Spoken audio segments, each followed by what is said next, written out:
Thank you. That's the first obstacle started. So really great to be here. What an amazing day, an amazing achievement to see all of you here, and of course many of you online. To get through Kimolian, a big moment for Anani and for all of her hard work and vision. It's amazing when something new comes into the world. And as Mina was saying, I focus on really helping leaders. I think everyone in this room is a leader. Navigate those really important moments when the slope of the line changes. That's what an inflection point means. You're kind of going at this stage and suddenly you're going at a much sharper phase further on. And I think those moments are very important for a number of reasons. One is that we have these times where we can really set our lives up, our careers up, and our lives more broadly up for many years to come. But also, I think it's a point when we can really untap and unlock our hidden potential. I think a lot of people in the world, unfortunately, more women than men, those from minority backgrounds, etc. Though not exclusively, of course, so many of us from whatever background, we have a huge amount of talent, but our potential, our forward-looking view of what we can do in the world is never quite realized. We don't have the chance to unlock and have it nurtured. I think Kimolian is a wonderful example of how to do that well, and this is a really important inflection point for all of you in the room as well. So I'm going to take us. A few weeks ago, I was at Wimbledon. I'm a big tennis fan, so please apologies if you don't like tennis. I'm going to talk about it a little bit. And tennis is a classic example of what I'd call a winner-takes-all sport. Okay? There are 4 tournaments every year, 4 major tournaments. About 95% of them have been won by 3 players over the last 15, 20 years. Federer, Nadal, and Djokovic now.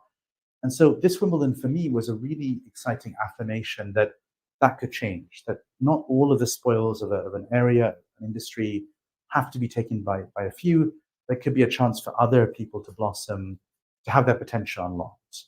And so obviously Carlos Alcaraz won this year, but I was on court on the first week watching a guy called Chris Eubanks, a very charismatic American player. I think he was a great example of kind of what can happen. Then I'll talk about Eubanks in a bit because his story was quite interesting. But I do a lot of work helping leaders unlock their potential. And I've found that one of the scary things about the world today is that, scary but also exciting, is that we can't unlock our potential ourselves. So as we think about our journey from Kimolian, whether we're going to set up our own company, as perhaps the skincare example, or we're going to go and join a tech company in a product role, whatever your path might be, the key thing is we can't do this alone. Has anyone heard of the Johari window before? I know Amina has. Anyone else? Yes.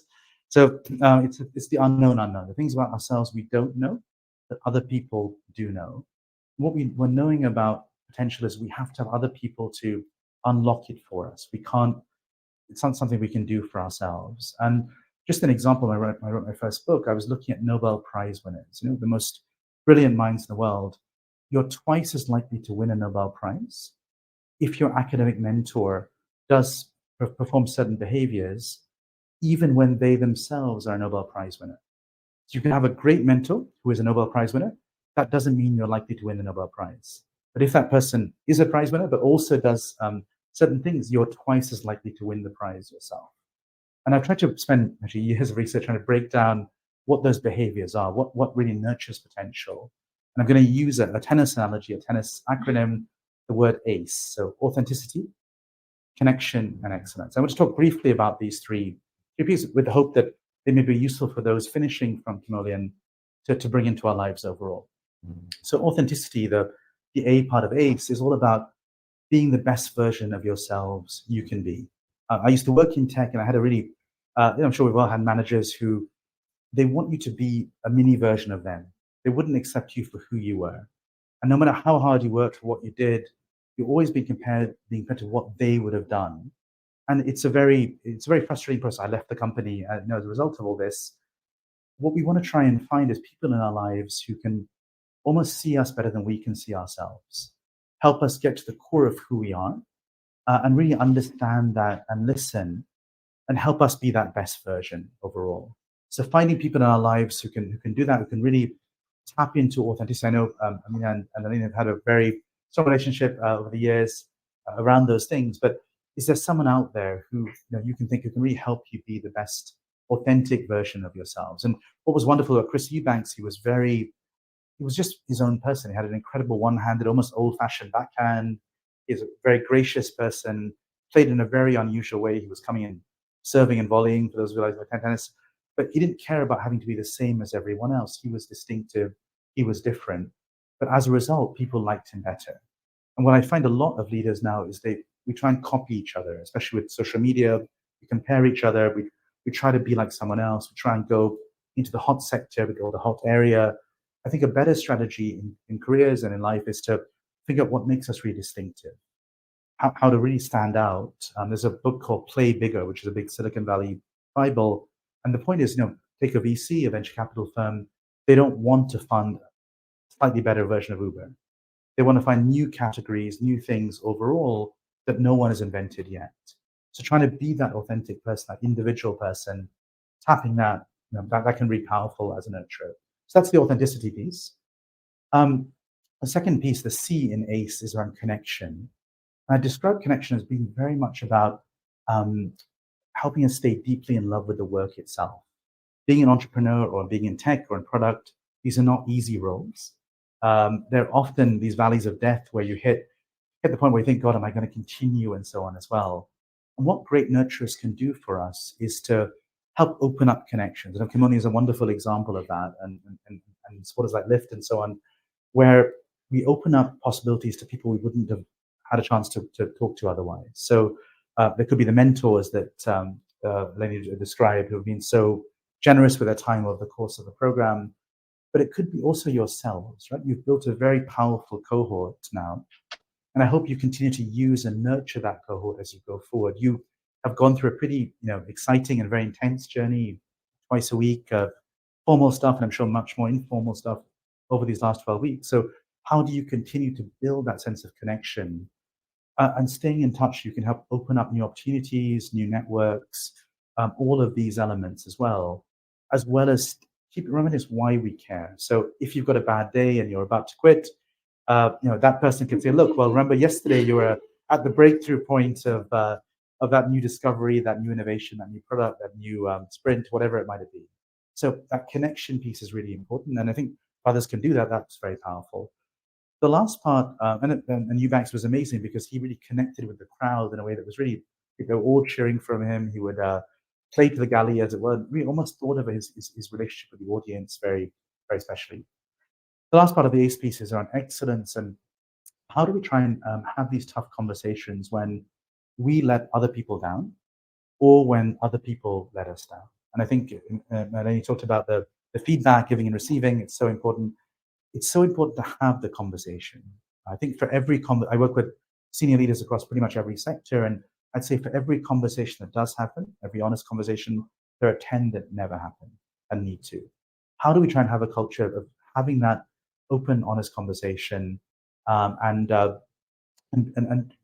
make it clear it's out of respect for the person, of genuine care for them, and also the mission of the work they're working on. It's not a personal attack, but look, I just want to check. I've noticed this. Can we talk about it? It's amazing how that makes a difference to the other person. They feel valued, and almost always you can work that out together. So that demand of excellence is very important. There was a very famous Secretary of State in America called Henry Kissinger. Some of you might have heard of. He once had a new aide, a new person coming to work with him, and he asked him to write a policy brief on, I think it was on China. And the aide came in and gave him his first brief and pulled him back and said, "Is this your best work?" He said, "No, Secretary of State." He said, "Okay, go back, please, and do it." Next day came in, dropped it off. Kissinger asked him in a few minutes later, said, "Is this really your best work?" He said, "No, it isn't." Came back the third day, dropped it back off, and said, "Is this your best work?" And he said, "Secretary, yes, it absolutely is." And Kissinger said, "Okay, then I'll read it."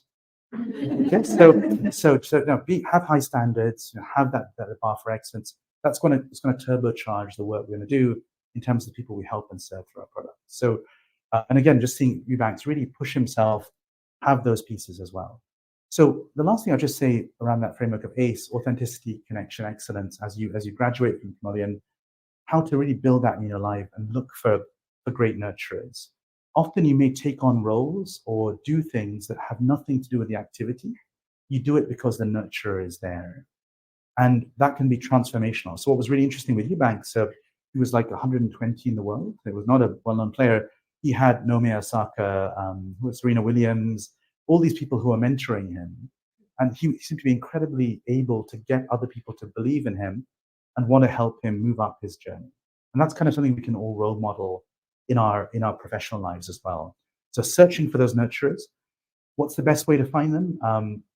Ask, first of all, be open, build networks through programs like this and opportunities like this, but also be all in ourselves. So what can often happen when we are an entrepreneur or working in an area like tech or product, we're always thinking, what's the next thing? There's kind of FOMO effect, fear of missing out. I'm doing this, but I could be doing that.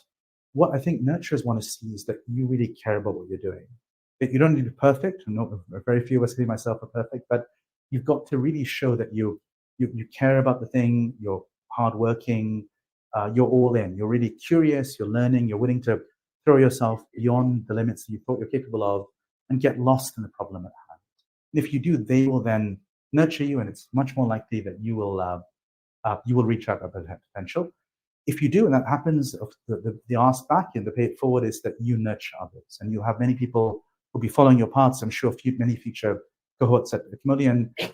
Please play that nurturing role to them overall. Okay, so just to close off and say, first of all, huge congratulations to all of you, to Kimolian, to Eleni today, and to the whole team. But that sense of this is a really important inflection moment. You've been going on a path, and this is a chance for that path to go in a different direction, a sharper direction, to really unlock that potential and be incredibly, just go for it. Really use that path and look for where you can go next overall. I define leadership really at the core as helping people reach places that they wouldn't have reached otherwise. So helping people reach places that they wouldn't have reached otherwise. And I think all of you have reached new places today, and I'm sure that you'll reach many, many more exciting places to come. Thank you very much.